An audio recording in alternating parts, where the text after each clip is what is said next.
Buenos días, mi nombre es Carla Alejandra Núñez y nosotros somos el equipo 6. Les vamos a hablar sobre nuestro trabajo realizado en el software Supercontabilidad y nuestro equipo está conformado por David Roberto Chávez Encinas, Patricia Ide Chávez Encinas, José Mario Nieblas Angulo, Carla Alejandra Núñez Ortega, Alex Daniel Ornelas Barrón y Daniel Nicole Salazar Ramírez.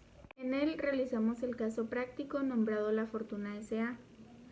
El caso práctico mencionado anteriormente está conformado por libro diario, libro mayor, balanza de comprobación, estado de situación financiera y estado de resultados. Las partes que acabo de mencionar se generan prácticamente en automático, siempre y cuando hayamos registrado correctamente nuestro catálogo de cuentas y nuestras pólizas, procedimientos que anteriormente se nos enseñó cómo registrar en clases. Primero hablaremos sobre la captura del catálogo de cuentas. Para capturar una cuenta en Supercontabilidad, colocamos en el primer nivel el código de la cuenta. Después ponemos el nombre de la cuenta en el cuadro de nombre y en el del código agrupador SAT para que éste nos proporcione su código.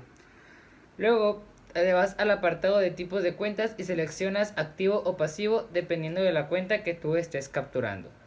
También colocan la naturaleza de la cuenta, ya sea deudora, acreedora, de ingresos, de egresos o de orden. Si quieres, en la opción de impresión seleccionas si tú quieres tu catálogo numérico o en alfabético. Por último, el manejo de presupuestos, manejo de directorio, manejo de centro de costos, cuenta en moneda extranjera y manejo de ceros en niveles, seleccionamos el no siempre. Ahora veremos lo que es la captura de pólizas. Después de haber capturado el catálogo de manera correcta, posteriormente pasamos a capturar las pólizas. Primero, vamos a poner el tipo de pólizas. Después, pondremos el número de pólizas que pertenezca a esa cuenta. Ponemos también la fecha en que se llevó a cabo la operación y posteriormente la leyenda. Después de esto, agregamos el código de la cuenta que estamos utilizando y se pone una subcuenta en el caso. Claramente esta se pone si es que lleva. Después ponemos el concepto de la cuenta y posteriormente pasamos a poner el cargo o abono, depende de lo que corresponda. Un ejemplo es el primero. Esta es la creación del fondo chico. Ese es el concepto que tenemos. Los códigos de las dos cuentas que utilizamos, de caja chica y por el otro lado están los bancos. Tenemos también las dos subcuentas, el número de pólizas y tenemos el cargo y el abono de estas. Como ejemplo de la captura de pólizas tenemos la creación del fondo chico. Primero que nada tenemos el código de las dos primeras cuentas que utilizamos, que son bancos y caja.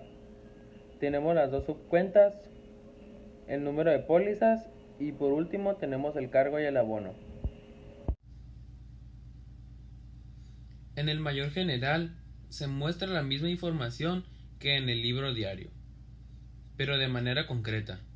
En el mayor podemos ver los movimientos que se han realizado en una cuenta específica, teniendo así un control de lo que ha entrado y salido en una cuenta en particular. Como podemos ver de manera general, se muestran las cuentas de la captura de pólizas con código, concepto, la subcuenta con su respectivo código, la póliza realizada, la fecha, sus debidos cargos de abonos, su saldo actual y ya lo último, el gran total.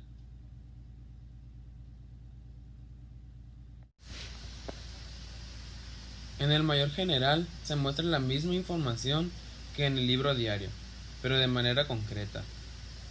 En el mayor podemos ver los movimientos que se han realizado en una cuenta específica, teniendo así un control de lo que ha entrado y salido en una cuenta en particular.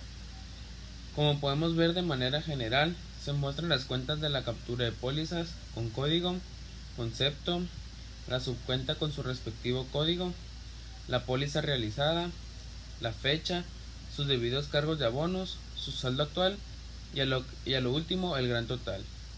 Un dato que se presenta en el almacén es que se muestra el número de unidades de que son, el costo de cada una, la póliza realizada, ya sea de diario o cheque, la fecha, sus cargos de abonos. En las unidades se muestra en el cargo los 1060 que teníamos en existencia abonando a las 200 unidades que vendimos y nos quedaron en existencia 800 unidades en el almacén.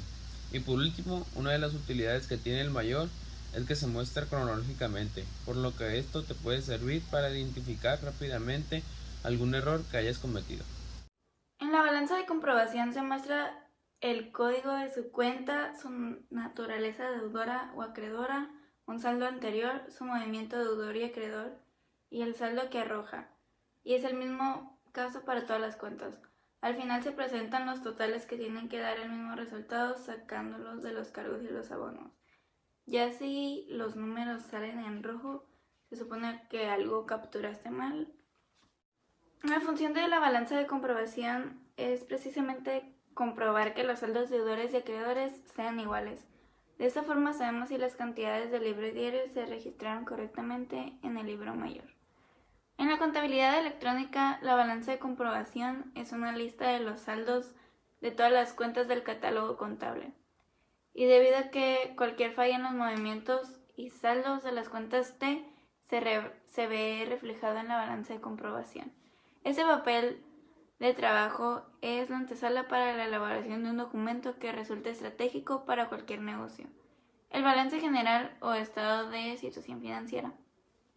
Por lo tanto, la balanza de comprobación se considera uno de los pilares de la contabilidad.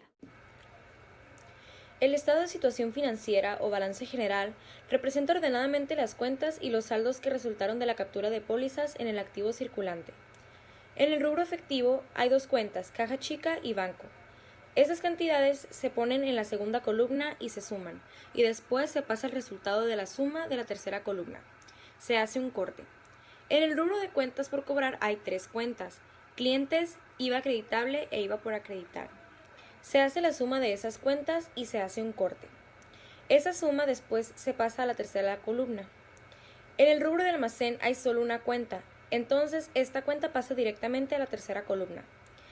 Se hace la suma de la tercera columna y se hace un corte.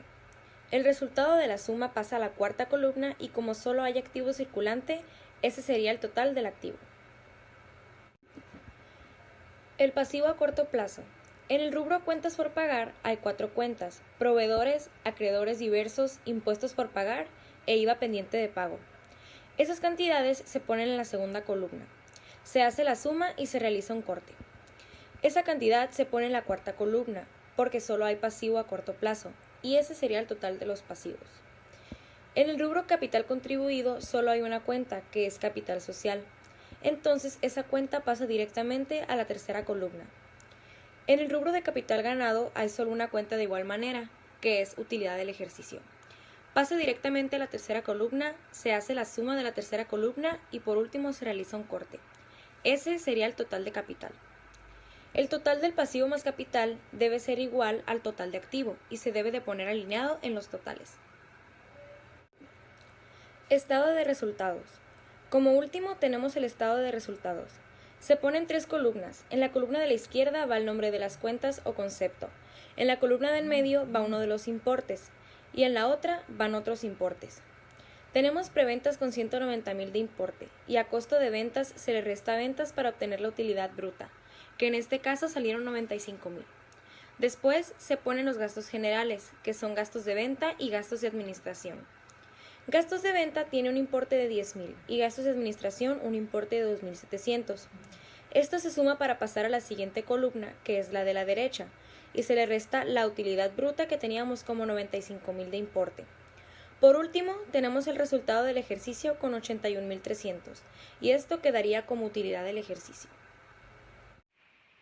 Como conclusión, podemos decir que el programa Supercontabilidad es muy útil, es una herramienta de mucha ayuda para nosotros ya que nos ayuda a ahorrar mucho tiempo porque la mayoría de los elementos que ocupamos se generan, como lo dijimos anteriormente, prácticamente solos. Solamente es cuestión de saber registrar las cosas y prestar atención en los tutoriales que la maestra nos muestra. Y en este caso no batallamos tanto, ya que teníamos muchas herramientas de ayuda que la maestra nos proporcionó y entre nosotros mismos nos ayudábamos a generar lo que necesitábamos. Entonces, como equipo creemos que es algo que sí nos beneficia y nos ayuda a aprender a trabajar de una nueva forma, y sabemos que es cuestión de seguir practicando y que con los próximos casos cada vez se nos irá facilitando más el registro. Gracias.